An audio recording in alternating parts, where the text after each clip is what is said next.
శ్రీమతి పొత్తూరి విజయలక్ష్మి గారి కథ. ఏదో గంతకు తగ్గ బొంత.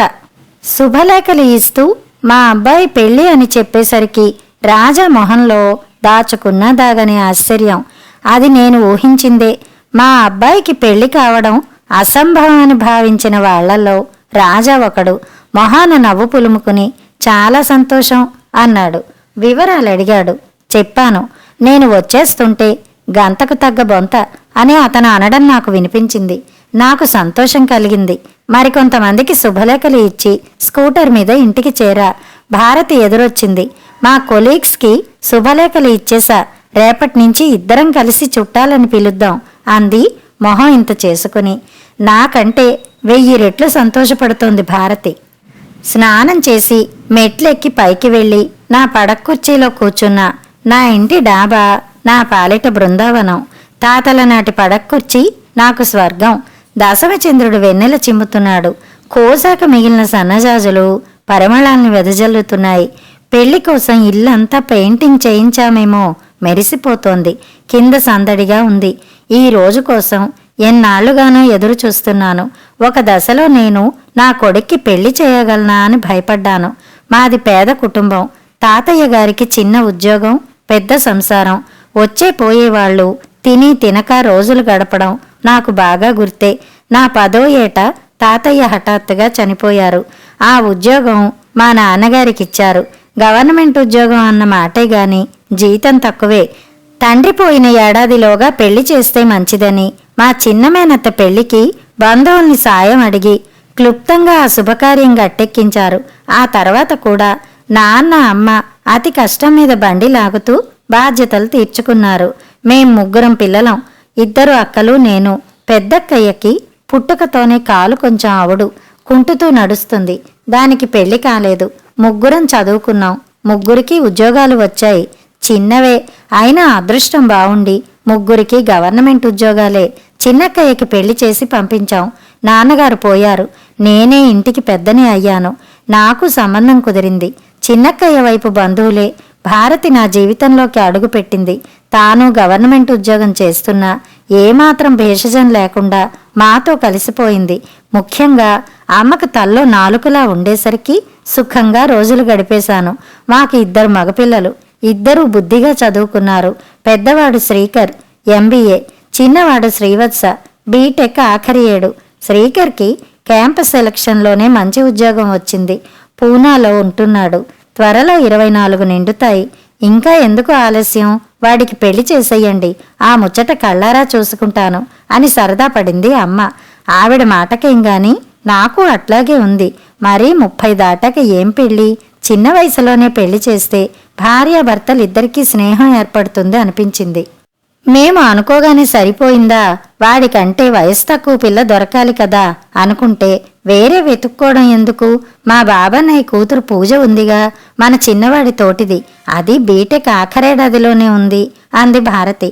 బాబాన్నయ్య అనబడే గోపాలు మా భారతికి పెనతండ్రి కొడుకు. బెంగుళూరులో ఉంటారు. చాలా కాలం అయింది వాళ్ళని చూసి. ఫోన్లో మాట్లాడడం కంటే స్వయంగా వెళ్తే బావుంటుందనుకుని నేను భారతి వెళ్ళాం. వాళ్ళు మమ్మల్ని చందాలు అడగడానికి వచ్చిన వాళ్ళని చూసినట్లు చూస్తుంటే వెళ్ళిన వాళ్ళం వెళ్ళినట్లే తిరిగి వచ్చేసాం. ఆ తర్వాత అయిన వాళ్ళ సంబంధం అంటూ మరో 3-4 చోట్ల ప్రయత్నించాము గాని ఎవరికంటికి ఆనలేదు. మేము మా లెవెల్ చాలలేదు వాళ్ళకి. పోనీ బయట సంబంధమే చెయ్యాలని 4గురికి చెప్పాను. నా మిత్రుడికి బంధువు రాజా పెళ్లి సంబంధాలు కుదిర్చే వృత్తిలో ఉన్నాడని తెలిసి మా వాడి వివరాలు ఇచ్చి వచ్చాను. ఒక్క సంబంధం వస్తే ఒట్టు. అదేమిటండి, మరి కట్టల కొద్దీ ఉన్నాయి సంబంధాలన్నారుగా అని అడిగితే ఇప్పుడు మాత్రం లేవంటున్నానా? కానీ మీది ప్రత్యేకమైన కేసు. అంత చిన్న వయసు పిల్లాడికి ఈడైన పిల్లలు దొరకడమే కష్టం. చూస్తున్నాను అన్నాడు. మరో నెల పోయాక ఫోన్ చేస్తే 1, 2 వచ్చాయి గాని వాళ్ళ లెవెల్కి మీరు ఆనరు అన్నాడు. అంతకు ముందు 1,00,000 సార్లు ఆ లెవెల్ విషయంలోనే చాలా మాటలు పడాల్సి వచ్చింది.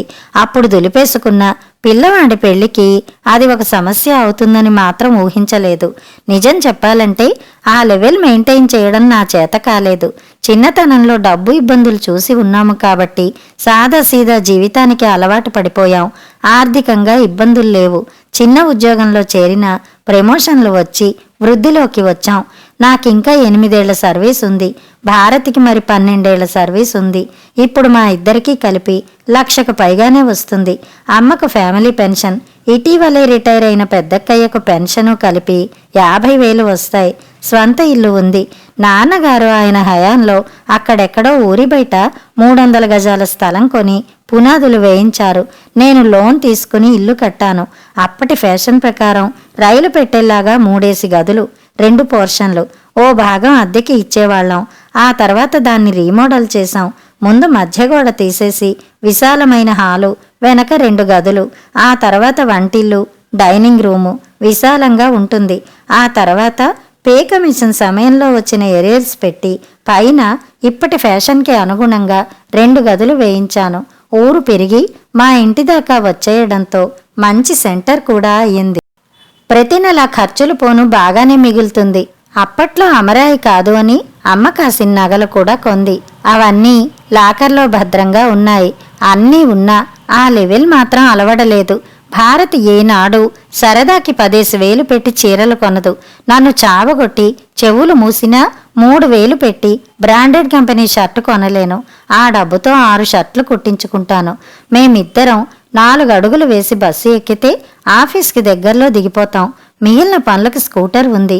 గొప్ప కోసం కారు కొందామన్నా మా సందు ఇరుకు. చీటికి మాటికి ఉన్న వస్తువులు మార్చేసి కొత్త మోడల్వి కొనే అలవాటు లేదు.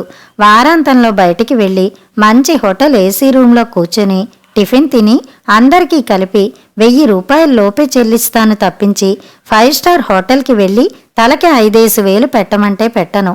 డబ్బు లేదా అంటే ఉంది. పీనాస్తనం లేదు కానీ ఎడాబెడా ఖర్చు చేయడం చేత కావటం లేదు. ఇంకో ఇల్లు కొంటే ట్యాక్స్ కలిసొస్తుందని సలహా ఇచ్చారు.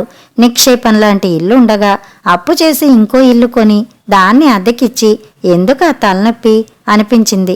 మేము ఆనందంగానే ఉన్నాం. కానీ మా జీవన విధానం మమ్మల్ని ఎందుకు పనికిరాని వాళ్లుగా నిలబెట్టింది. అప్పటి వరకు నడిచిపోయిన పిల్లాడి పెళ్లి విషయానికి వచ్చేసరికి గొంతుకి అడ్డం పడింది. ఒకరోజు ఎవరినో వెంట పెట్టుకుని వచ్చాడు రాజా.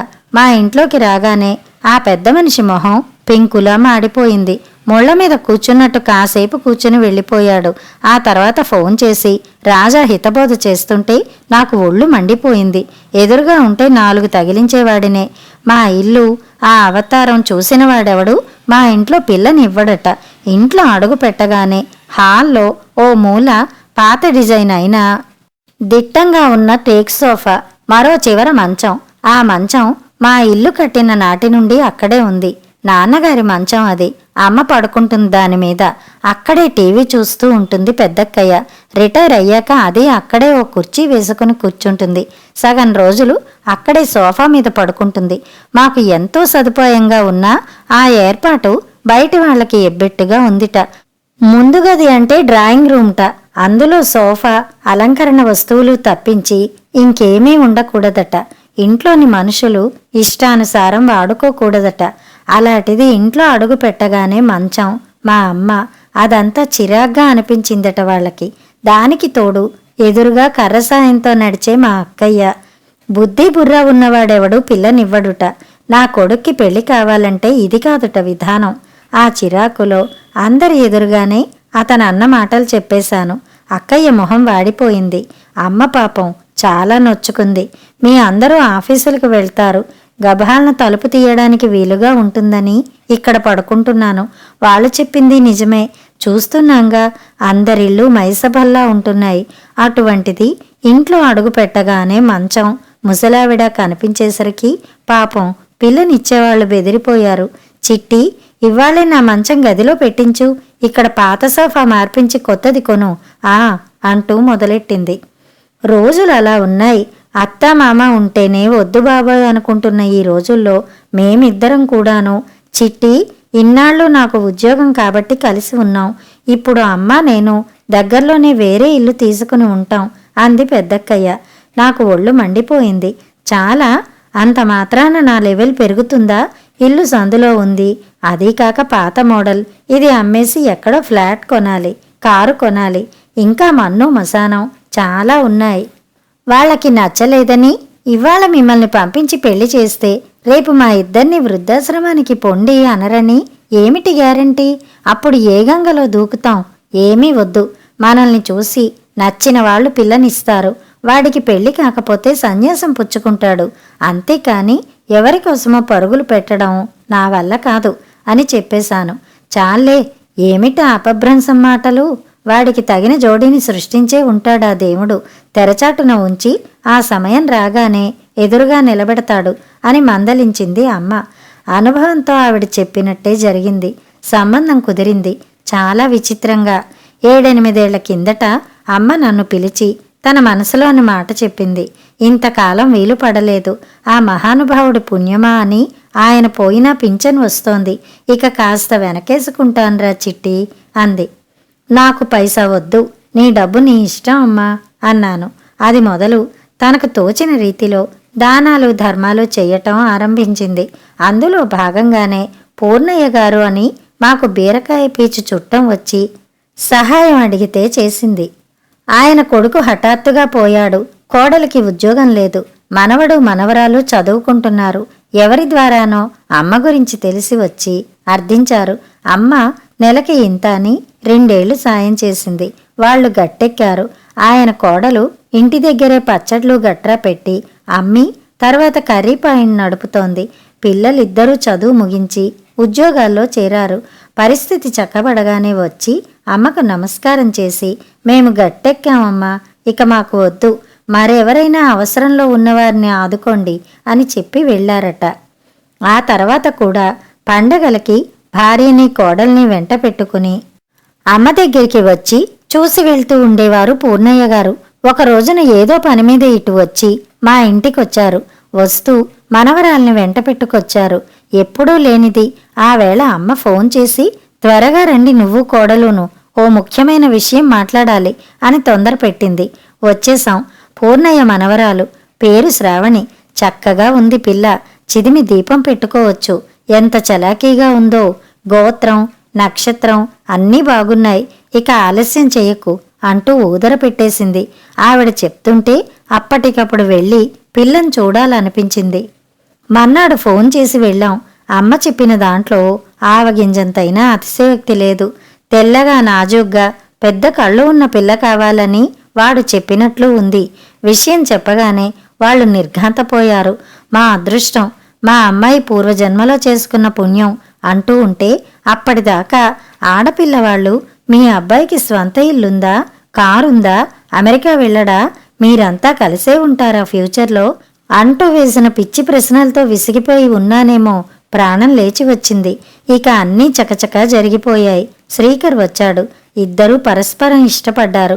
ముహూర్తాలు పెట్టి గర్వంగా అందరికీ ఆహ్వానాలు అందించాను. అసలు పెళ్లి కాదేమో అని భయపడి ఉన్నానేమో. అనాయాసంగా మా లెవెల్కి తగ్గ సంబంధం కుదరడంతో నా ప్రాణం కుదుటపడింది. ఉభయ ఖర్చులు నేనే పెట్టుకునేందుకు సిద్ధపడ్డాను. కానీ ఆ అవసరం రాలేదు. పిల్ల తల్లి అన్నా వద్దన్నారు. ఆర్భాటంగా కాకపోయినా ఏ లోటు లేకుండా పెళ్లి చేశారు. కోడలు కాపురానికి వెళ్ళింది. ఇక్కడ ఉద్యోగానికి రాజీనామా ఇచ్చింది. అక్కడ చూసుకుంటుందట. ఏదో దొరుకుతుంది. వాడికొచ్చే జీతంతో వాళ్ళిద్దరూ మా స్థాయిలో సుఖంగానే బతకగలరు. అంతగా అవసరం అయితే మేము ఉన్నాం.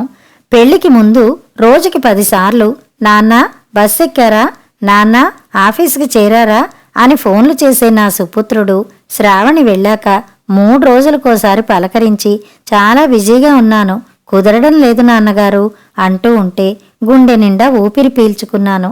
శ్రావణం రాగానే కోడల్ని తీసుకొచ్చి నోములు నోయించింది భారతి. మాకు ఆడపిల్లలు లేని లోటు తీరిపోయింది. ఆడపిల్ల నట్టింట తిరుగుతూ ఉంటే ఆ కళ వేరు. అటువైపు నుంచి పుల్లలు పెట్టేవాళ్ళు లేరు. వాళ్ల పాలిట మేము దేవుళ్ళం. శ్రావణ మాసం అవగానే దిగాడు నా సుపుత్రుడు. ఉద్యోగం రాగానే బామని తనతో తీసుకువెళ్తానంటే నేనే వద్దన్నాను. కొత్త ఊళ్ళో ఆవిడికి తోచొద్దు, నీ పెళ్ళయ్యాక తీసుకెళ్ళు కావలిస్తే అని దాటేశాను. ఆ మాట పట్టుకుని ఆనాటి కైకమ్మలా గుర్తు చేశాడు. నాకు దిగులు వేసింది. అమ్మని వదిలి నేనేనాడూ ఉండలేదు. వద్దు అని గట్టిగా చెబుదామనుకుంటూ ఉండగానే వాడేం నూరిపోశాడో శ్రావణి అందుకుంది. అమ్మమ్మగారిని తీసుకెళ్తాం మావయ్య గారు, నాకు సాయంగా ఉంటారు అని గారంగా అడిగేసరికి కాదనలేకపోయాను. వాడి సంసారం చూడాలని ఉంది అని ప్రయాణం అయింది అమ్మ. మేము ఉద్యోగాలకి పోతే నా పిల్లలిద్దరూ అమ్మ దగ్గరే పెరిగారు. బామ్మ అంటే ఇద్దరికీ పంచప్రాణాలు. బామ్మ తనతో వస్తుందని వాడి మొహం వెలిగిపోయింది. వాడు సరే, అమ్మ వస్తోందని శ్రావణి సంబరం అంతా ఇంతా కాదు. విమానంలో కళ్ళు తిరగవు, గదిలో కూర్చున్నట్టే ఉంటుంది. నేను ఉంటాగా మీకు పక్కనే అని ధైర్యం చెప్తూనే ఉంది. మీరు ముగ్గురు కూడా రండి అన్నది గాని అందరం కట్టకట్టుకుని ఎందుకు, మాకు సెలవులు దొరకవు, ఇంకోసారి వస్తాం అని చెప్పాను.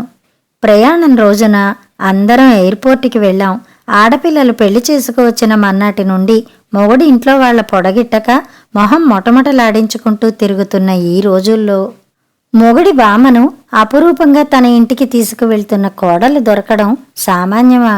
మనసులోనే ఆ దేవుడికి ఓ నమస్కారం చేసుకున్నాను. ఈశ్వర, ఇలాగే ఇంకొక్క మారు దయదల్చావంటే నిన్ను తలుచుకుంటూ కాలం గడిపేస్తాను అని వేడుకున్నాను. ఏమిటా పరధ్యానం, అటు చూడండి అంది భారతి. దూరంగా శ్రావణి అమ్మ చేతులు ఊపుతున్నారు. పసిబిడ్డను ప్రేమలో కూర్చోబెట్టుకున్న తల్లిలాగా వీల్చైర్లో కూర్చున్న అమ్మను లోపలికి తీసుకువెళ్ళిపోయింది మా కోడలు. ఆ దృశ్యం చూసి నా కళ్ళు చెమర్చాయి. ఈ జన్మకి అదృష్టం చాలు. ఏదో గంతకు తగ్గ బొంత. కథ సమాప్తం.